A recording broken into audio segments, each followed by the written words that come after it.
Ustadz Felix bikin konten soal nyawit ya. Nyawit, Sawit ya. Sawit iya beberapa kali. Oke, kalau pandangan tentang sawit gimana, Pak Ustadz? Aku memandang gini ya, sangat beralasan sebenarnya Indonesia itu punya sawit. Ya. Karena bagaimanapun juga ya sebagai negara kita harus punya komoditas-komoditas unggulan kan. Sebenarnya nggak ada masalah sih pada itu, tapi permasalahan cuma pada pengelolaannya aja sih sebenarnya. Karena segala sesuatu yang berlebihan itu pasti akan berbahaya kan sebenarnya. Apakah itu adalah eksploitasi tambang, apakah itu adalah eksploitasi forest dan segala macam, termasuk eksploitasi perkebunan dan seterusnya.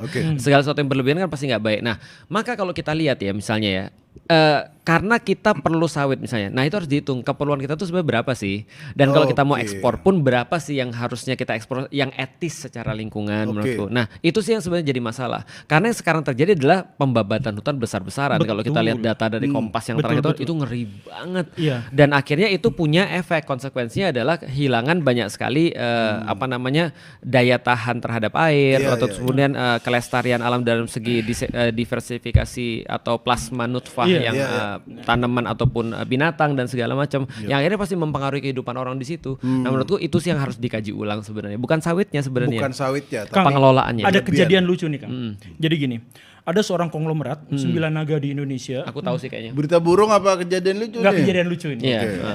Dia Dia punya lahan sawit gede banget, Oke. tapi dia bikin di tengah hutan. Nah, terus udah sekian diancam, ayo balikin hutannya. bukan, itu Anda telah merugikan 100 triliun rupiah.